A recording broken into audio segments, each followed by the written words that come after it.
know that when I started studying these books, I really didn't know very much about anything. I had 2 months high school.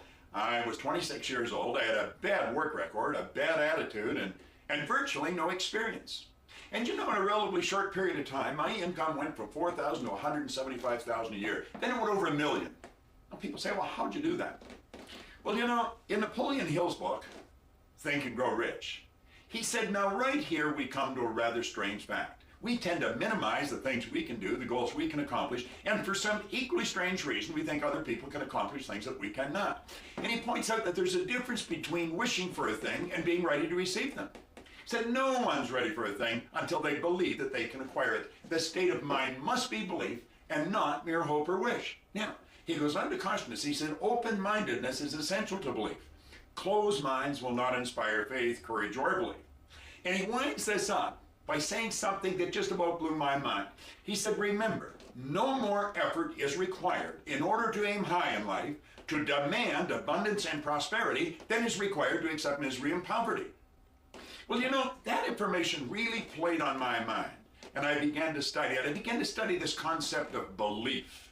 You know, what's it all about? You'll find it in the Bible, the Bhagavad Gita, the Quran, the Torah, all the great books, all the self-help books. They tell you got to believe. In fact, you go back around 1900, the great American psychologist William James, he said, believe and your belief will actually create the fact. Think about that. How do you develop belief? Well, I was sitting with a mentor of mine in a hotel one day, and we were just chatting back and forth, and he said something. I said, wait a minute, what'd you say? He said, our belief system is based upon our evaluation of something. And frequently when we reevaluate a situation, our belief about that situation will change completely. Well, what he just did was give me the answer to something I had been trying to figure out. You know, I take my income from 4,000 to over $1 million, but I didn't know what I had done. And as he said that, it started to fall into place because I had been looking, and I had been looking for 9 years trying to figure out why I changed. That's what got me studying the books and going to programs, and there's not much about the mind that I really don't understand. Now, I've been studying it for close to 50 years. And he said, our belief about something is based upon our evaluation. See, what I had been doing was reevaluating who I was. And do you know, when you reevaluate who you are not your report card. You are not your balance sheet. You're not the last evaluation that you got from somebody you work for.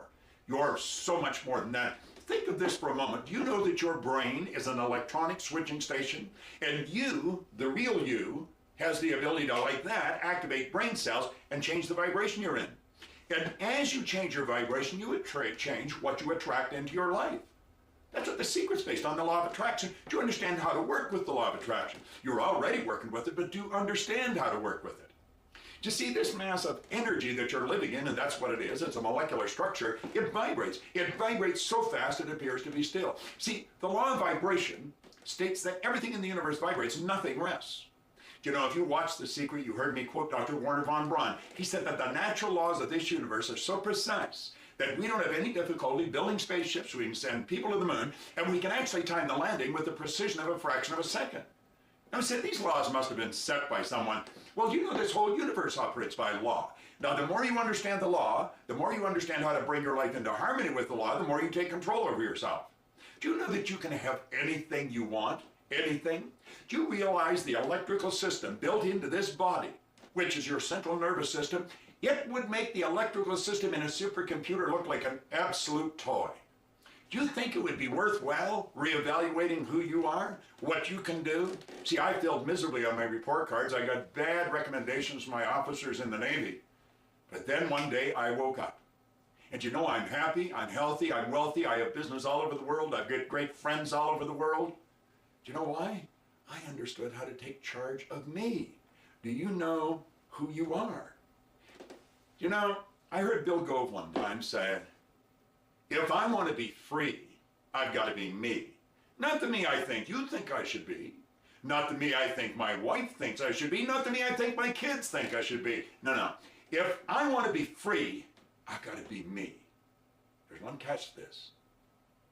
I've got to know who me is. And you know, by studying yourself, you're going to open up something in your mind that's going to make every minute of every day of the rest of your life an exciting adventure. And it should be an exciting adventure. It should never be a bore. And you know something? It can be. And you know what you're going to learn? You're going to learn how to love a little more and hate a little less. You're going to learn how to earn all the money you want. There's an infinite source of supply. There's no shortage of money. And don't let the economy control you. You've got to control the economy. Don't listen to those guys on the news, reading the paper. Nah, you control the economy in here. Do you know during the worst depression, there was people earning millions? And there will be during this recession or that recession. Don't listen to that. Build images in your mind and understand how to execute them. I've been teaching this now for 40 years, and I've never lost one bit of enthusiasm for it. It's such great information. Let me leave you with this idea. Who are you? Find out who you are. Just like that, take control of your life. This is Bob Proctor.